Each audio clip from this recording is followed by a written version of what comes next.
Hello, welcome. Welcome to the video where I'm going to be talking about a show called The Legend of Vox Machina. This is definitely just an impressions kind of thing. There were only, I think, 3 or 4 episodes available to me when I watched the show earlier today, so apparently they are staggering the release schedule. But what is this? Well, YouTube was pushing the trailer on me really hard last week. They just kept suggesting it over and over, even though I had no idea what it was. I don't tend to watch a ton of stuff on Prime Video, and when I finally watched a little bit of the trailer, what I got from it was, okay, it is a fantasy setting, some action stuff going on, but they swear a lot, which I guess is why it had to be a Red Band trailer.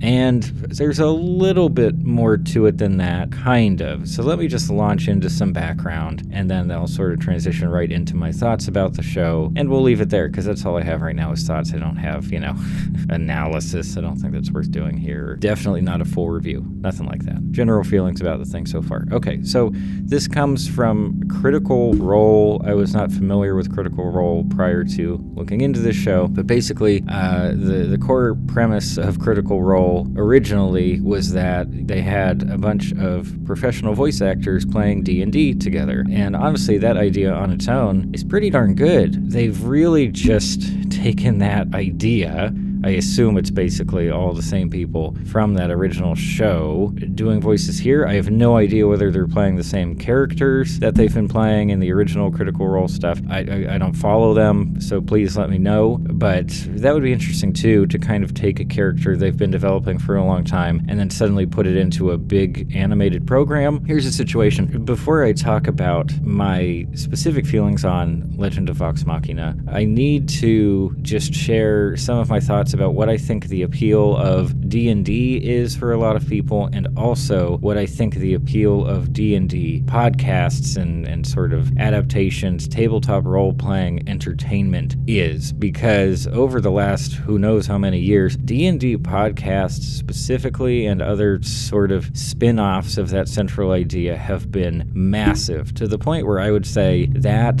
niche market is just absolutely saturated. There have been some really, really big ones. I can certainly think of like Harmon Quest, which then had a CISO show for a while, and I think it migrated somewhere else eventually. And of course, you had the McElroy brothers with the Adventure Zone, which is still going, I guess, even though they've had a decent amount of controversy with it. And there are a million other ones that I've never heard of, never listened to, but they all have their own audiences. There's a lot of this, okay? There's a lot of this. Tabletop RPGs have had a resurgence in this sense. Plenty of people have been introduced to tabletop RPGs through these kinds of programs. I'm not a huge D&D player myself. I've dipped into that kind of stuff a few different times. If you have a really good group, it can be a lot of fun, but I think part of the major appeal there is that you have these basic elements. Obviously, if it's official D&D, you have your handbook, right? You got your guide and everything. Here are the rules, more or less, and then the DM kind of expands on that. All the different iterations of different tabletop RPG systems have their own set of guidelines and all that business. Individual players don't have to get caught up in massive world building, and they don't have to think of every single detail about their character because the basics are already laid down. So instead, the players can focus on the game at hand. The DM can try to create some really interesting experiences, some really creative challenges, and the players are forced to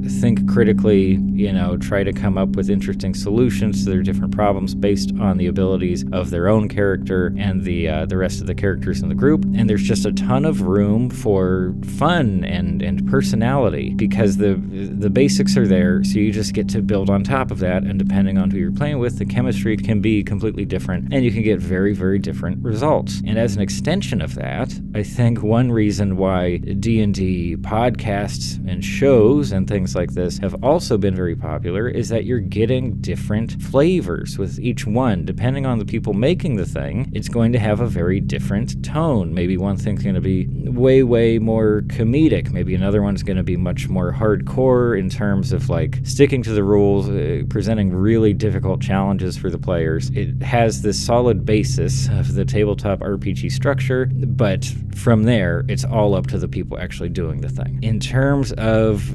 D&D podcast style stuff, specifically being a form of comedy, it is improv comedy, essentially, right? I mean, playing tabletop RPGs to begin with, whether you're DM or a character, you're improvising constantly, right? You may have a plan. Things aren't going so great, have to change plans, have to come up with different ideas. And if you're, playing a more comedic version of the game, you're telling jokes and having fun with your buddies, it's essentially improv comedy. You have some kind of setup, you've been given some kind of premise, and you riff on that. You come up with different jokes and different funny lines and scenarios based on that premise. So here's the thing.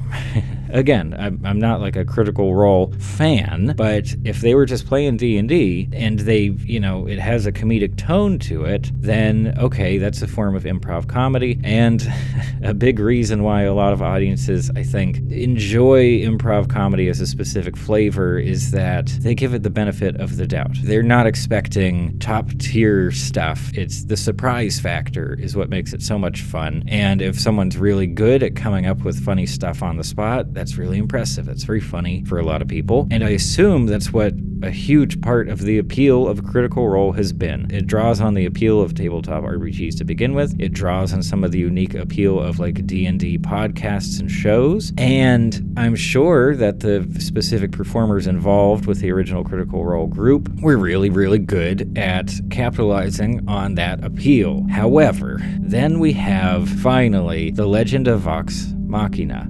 And as far as I know, this is just a show. Like, it's written and structured like a TV show. Hold on, doesn't that remove, like, that's a very different beast all of a sudden as compared to riffing, having fun, improvising, making up funny jokes, and also playing the game. All of a sudden, now we have them trying to capture that spirit, I guess, but with scripts and, like, written scenarios that are laid out ahead of time. And this is why I wanted to spend so much time talking about like the appeal of D&D itself, at least as I see it, because honestly, like the D&D world is very generic fantasy. That's the whole point. As I said, it gives you that basis. You can add stuff on top of it. It just gives you an outline to work with. It's a general fantasy setting that a lot of people will be familiar with, even just by proxy, right? By osmosis, cultural osmosis. It's not that fascinating in itself. The fun comes from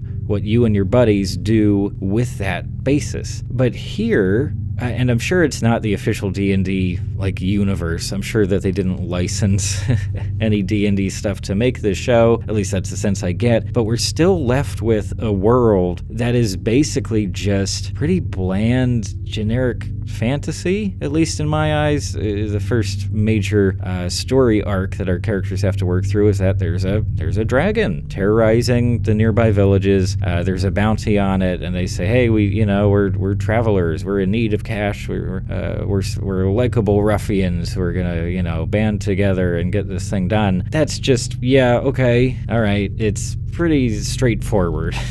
Is what I'm saying. It's not incredibly lore heavy. It doesn't have like the extra spice or creativity that plenty of other just fantasy stories and universes do have. Game of Thrones adds something different. It's not just generic fantasy. Lord of the Rings has tons of lore, tons of backstory. On top of that, some very interesting characters and even races and stuff that weren't really a part of other generic fantasy worlds. There's a reason why the fantasy genre as a whole can continue to live on. It's getting all these different iterations, and you have all these different artists bringing something new to the table. Yes, that also happens in D&D when you're improvising stuff, injecting it with your own creativity and your friends' creativity. But here, I don't feel that, and that's kind of an issue for me, and it brings into question the choice to do this as like a written, structured show, because I don't think the writing is very strong. I'm not saying the writing is bad. It does not make me angry. Some of the humor does feel out of place, but I don't think this was like improvised storylines at all. The dialogue definitely doesn't feel improvised. It doesn't have that kind of flow at all. And then I guess if you could argue that there's any sort of spice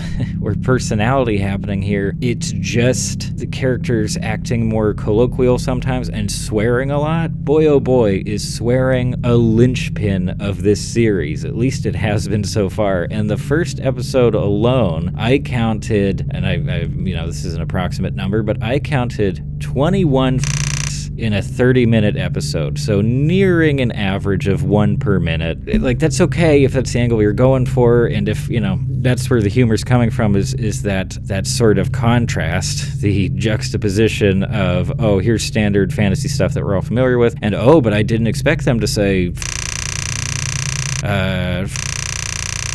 okay, sure, it's surprising for a little bit, I guess, until you get used to it, and then it just starts feeling out of place, especially when that kind of stuff comes up so frequently. Like, just a little sprinkling of that in some key areas might have maintained the surprise in some sense. They use it so often that it just kind of started feeling weak, and again, I've only seen, I think, 3 full episodes. So, like, is that all it's bringing to the table? Or, one of our lead characters is like extremely sexual, and that's his thing, and he, throughout the different episodes, he's the one who makes the sex jokes and the innuendos and all this kind of stuff, references to sexual content. It's like, okay, sure, that's not something we would necessarily expect from a fantasy setting. The swearing is not necessarily something you expect from a fantasy setting. But if that's all they have, and again, I do think that's something that's very common in a lot of D&D podcasts, especially ones that lean more into the sort of the comedy area, is like, oh, well, you naturally have that contrast of like, okay, yeah, this is a weird fantasy setting, everything's all made up, but you have real people putting themselves in that setting, and every once in a while they're going to break away from it, and they're going to make jokes, and they're going to say colloquial things that we would say today. In this case, because it's all written out, and because the dialogue doesn't really flow especially well, it just feels kind of awkward. And again, I wonder why they didn't just do their normal thing, why they didn't just animate a Critical Role session. You know what I mean? Like, just, I guess because they've kind of done that before. Like I mentioned Harmon Quest, that's what they do. They just play the game and make their silly jokes, and then someone animates some bits of it. So maybe they thought it would be too similar to that. Maybe they wanted to go in the direction of being more serious and having, darker fantasy elements, and the show does start to get dark towards the episodes that I saw. But even that just feels kind of out of place. And so I'm confused. Basically. I don't quite understand the decisions behind the show. I'm sure for fans of the show, especially if these guys are playing the same characters they've been playing for quite a while, that could be exciting to see them sort of brought to life, to see them acting, consistent with how we've seen them in the past. But personally, as an outsider, I just kind of shrugged through most of it. I would maybe continue watching the rest of this season, I suppose, when it's all actually out. I guess I can comment very, very briefly on the animation itself. It's fine. I mean, some anime influence for sure. The action sequences are okay. The character designs are, I guess, what you would expect. And in terms of just character development in general, I don't know, things feel very stiff in terms of trying to deliver backstory, motivation stuff. Like I said, the dialogue feels pretty stiff most of the time. And one of the characters, even though they're trying to give him a big arc now, named Percy, in the first couple of episodes, I literally forgot who he was and why he was there, because it just seemed like he was filling the same role as one of the other characters. So I was just kind of confused as to why he showed up at all. Oh, and that's one other thing I do want to say about the dialogue, is that this is usually not a great sign of dialogue, especially in a show with a huge emphasis on characters, is that a lot of the character dialogue feels interchangeable. You could just swap it most of the time, unless a line specifically, is like, well, you know me, I have this specific trait. No, if it's just sort of a bland thing that moves the plot along, it just sounds like any other character in the main ensemble could have said that, and that's not great. But with all that said, I am still vaguely interested to see where the show goes, and in particular, I think it would be really interesting if the show at some point really did sort of,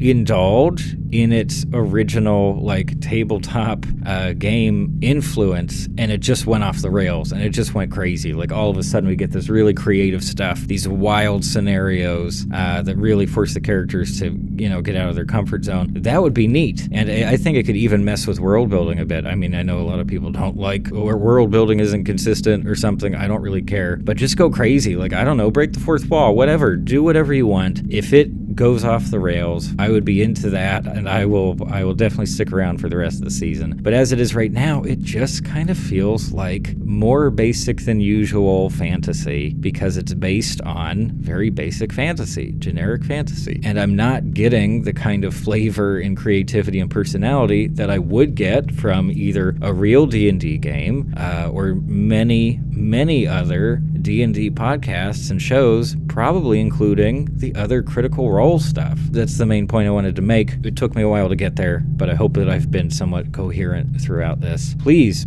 especially if you're a fan of like Critical Role stuff and you can communicate some more information to me about sort of the background of the whole project and whether these are characters that we've seen before, whether it's all brand new stuff, whatever. It does seem to be getting very positive responses so far, at least from just the different, online ratings, IMDb, and I don't think many official outlets have reviewed it on Rotten Tomatoes, but it's a very high score on there right now. So whatever. But yeah, personally, it feels just lackluster as compared to what I get from D&D every other time. Just feels a little weird to me. That's everything for today. Thanks for stopping by.